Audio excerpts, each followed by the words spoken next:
Kinahanglan guwapa sa ID. Kay ID na ni for 2 years. Pag officially hired na kadiribay, paidihan na kasi mga amo. Nakapasar na sa mga medical.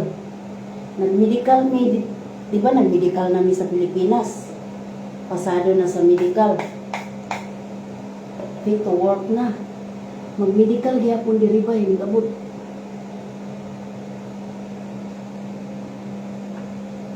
Mag-medical gyapon. Pasado na sa medical, so officially hired na. Officially hired na today. Thanks to God. Tuloy-tuloy na ning kabay sa luto bay.